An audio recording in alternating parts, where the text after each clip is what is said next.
High guys, good morning, welcome to our channel আর new vlog. তো আজকে সৌভিকের অফিসে যাওয়ার দিন ছিল, তো অফিসে ও সকাল সকাল বেরিয়ে গেছে। আমি তো বেরোই মোটামুটি ওই 9:30 পৌনে 10টা নাগাদ, ওর বেরোতে হয় 7:20 মধ্যে। তো যাই হোক, এবার আমি যাই জিমে। আছি দিদিকে একটু লেটে আসতে বলেছি, 12:30 নাগাদ। কালকে যে ব্লান্ডারটা হয়েছে দিদি এসে চলে গেছে, আজকে যেন সেটা না হয়। আমি এখন যাচ্ছি, তো আমি 12টা 12:30 মধ্যে চলে আসবো।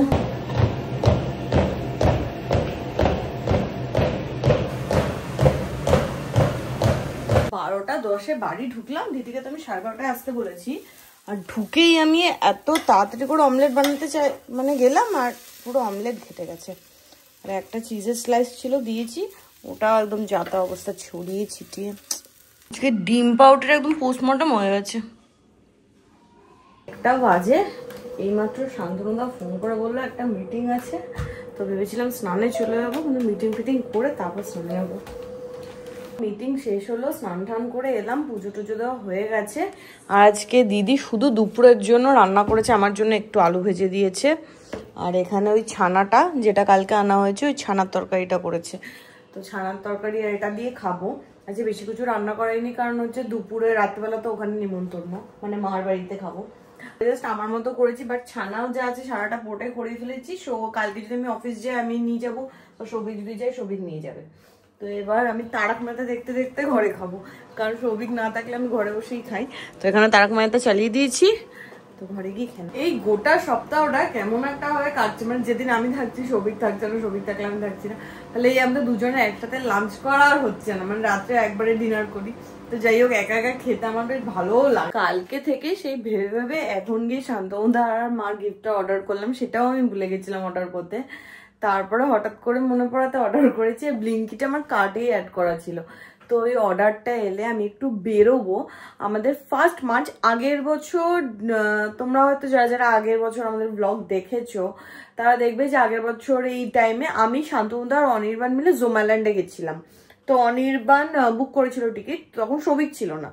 তো এবছর যেহেতু সৌভিক আছে, এবছরও আমরা যাব, কিন্তু আমার সেরকম কোনো জামা কাপড় বা কিছুই নেই যে কি পরে যাবো, আর বুঝে উঠতে পারছি না।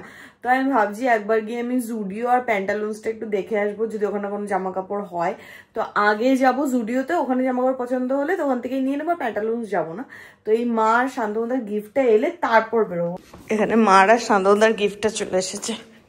তো এটা হচ্ছে শান্তনুদার গিফট, এয়ারপোর্ট বোটের।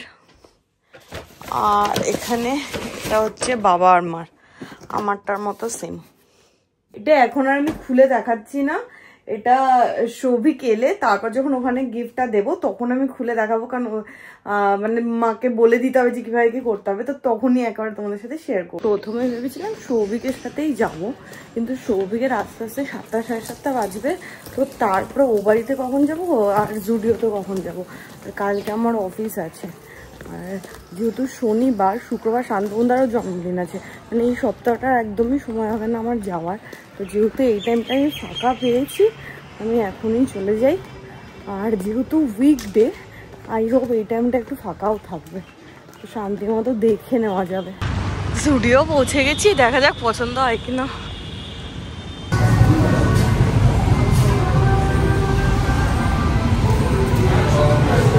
কালেকশন খুব একটা ভালো লাগেনি, তাও 3টে ড্রেস নিয়েছি, দেখি কোনটা ভালো লাগে, যদি ভালো লাগে নেবো, নাহলে প্যান্টালুন্সে যাবো।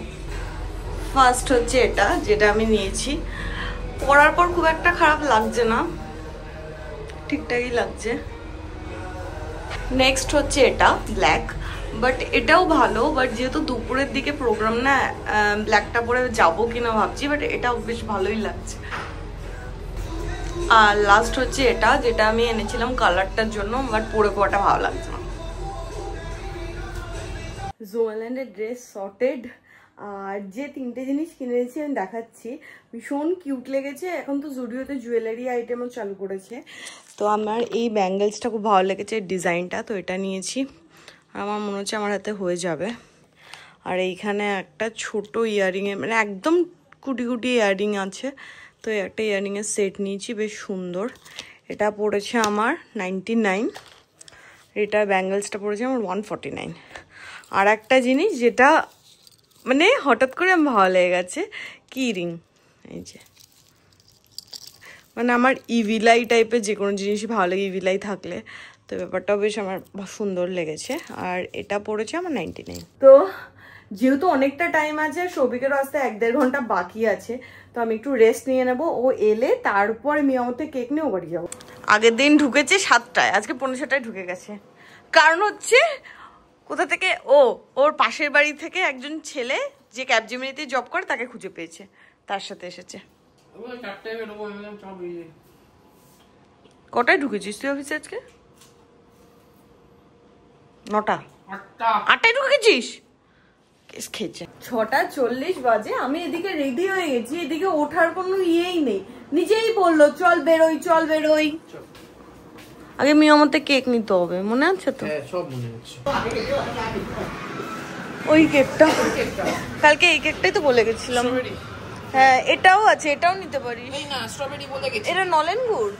হ্যাঁ ভর্তি কিশমিশ থাকবে, তুই তো খাবি না, ছেড়ে দে। আরে মা বাবা খেলেই তো হবে, আমি তোরই খাবো। তুই তো খেতে চাইবে না, বুঝতে পারছি না। ওটাই নে, ওটাই নে। আর অ্যানিভার্সারি সেই খেতে ইয়ে হচ্ছে। মা এত ফ্রাইড রাইস কার জন্য করছো মা? কত লোককে খাওয়াবে? দাওয়াত কতজনের? মা হ্যাপি অ্যানিভার্সারি মা। Thank you. মোটামুটি বাইকে করে আসার সময় থেকে ওই বাইকের পেছনের ভাইব্রেশনের থেকে একটা মানে গোটা শরীর তো কেঁপে যাচ্ছিল। বুলেটে ফিরেছি, একটা অদ্ভুত গা গোলানো ছিল, এখন রীতিমতো সেটা অস্বস্তিকর জায়গায় চলে গেছে, আমার কষ্ট হচ্ছে। কিছু একটা খাবি? বুঝতে পারছি না গা গোলাচ্ছে কেন। খেলাম তো বাড়িতে এসে, একটু টক জল খা, একটু টক জল খা। মনে হচ্ছে এখানে একটা ঢেকুর আটকে আছে, খুব চাপ লাগছে। অতক্ষণ বাইকে বসিস না তো ওই জন্য। বাইকে কোথায় বসিস? মানে বসিস বাট বুকের কাছে চাপ লাগ, ভারী হয়ে আসছে। এই বাড়িতে এসে জাস্ট বসেছি, এমনি সময় অর্ডার আসে না, 2 দিন ধরে কোনো অর্ডার নেই। অর্ডার দেওয়া ডান, মানে লিটারেলি আমি বুঝি না ওই বাড়ির সাথে অর্ডারের কিছুটা কানেকশন আছে। যখন ওই বাড়িতে থাকি আড্ডা ফাড্ডা দিই তখনই অর্ডার আসে। এমনিতে তো অর্ডারের অবস্থা এতই খারাপ, এই উইকে কোনো অর্ডারই নেই। তো সৌভিক ওটাই বললো যে মান্থ লাস্ট, ওই জন্য হয়তো অর্ডারের ভলিউম খুব কম। পূজা অর্ডার দিচ্ছিল আর আমি এটা নিয়ে এলাম। ব্যাস। এই দেখ কত তেল। তেলই তো নেই, কপাল। মা আসো, মা আসো, দেখো আমি তোমাদের জন্য কি এনেছি, দুজনেই ইউজ করতে পারবে। দেখো অ্যানিভার্সারিটা দুজনকেই দেওয়া উচিত, এমন কিছু যেটা দুজনে ইউজ করতে পারবে।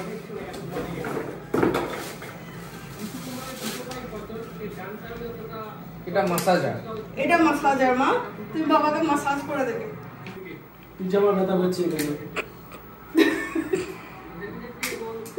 কোন জায়গা দেখি? উপর দিয়ে দাও, উপর দিয়ে দাও। এখানে এখানে। ঠিক আছে।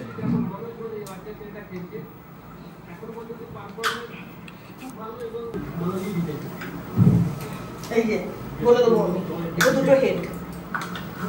বাবা তো ঘুরে গেছে। কোথায় ঘুরে গেছে? সোজাই তো আছে। এখন সোজা হলো। এখনো সোজাই আছে। দাঁড়াও, আস্তে আস্তে কাটো মা। এই যে দেখ বাবা কাটলো দে। এবার খাইয়ে দাও বাবাকে। হ্যাঁ তুই খাইয়ে দাও মাকে একটু। কাটো, খাও একটু। খাও খাও খাও। হ্যাপি বিবাহ বার্ষিকী। বুমনকে তাহলে ফোন কর। মালা ওটা জালি খেতে। জালি খেতে? সুন্দর খেতে।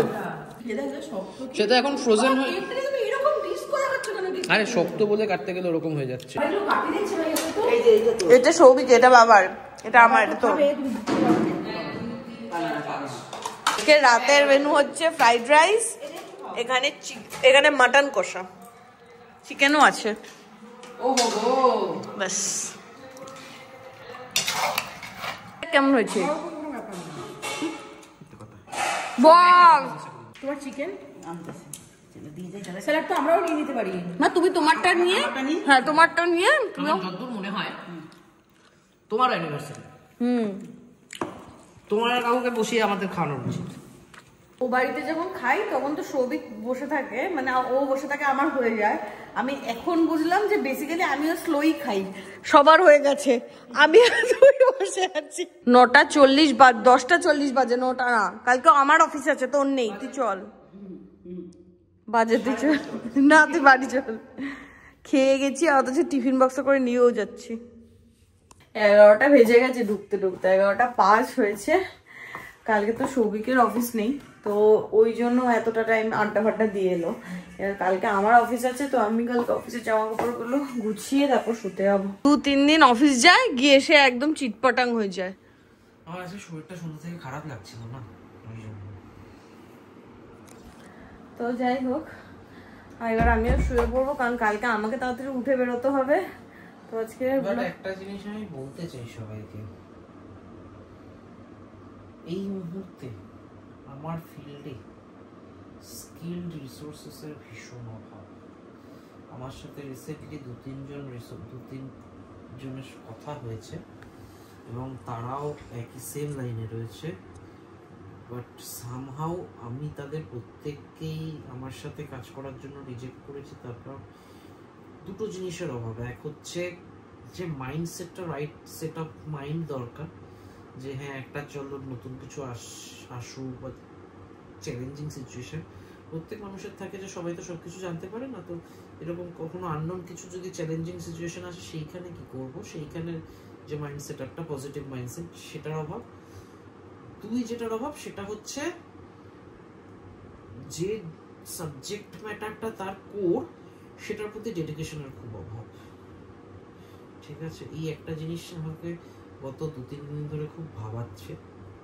তো এই দুটো জিনিসে আমি সাজেস্ট করবো, যদি কেউ এরকম থাকো যারা কলেজ স্টুডেন্ট আছো বা কোনো ইয়েতে আছো, এই দুটো জিনিস একটু নিজেদের মধ্যে সেলফ রিফ্লেকশনটা করে দেখো, কোন জায়গায় আছো, কেরিয়ারের ক্ষেত্রে হেল্পফুল হবে আশা করছি।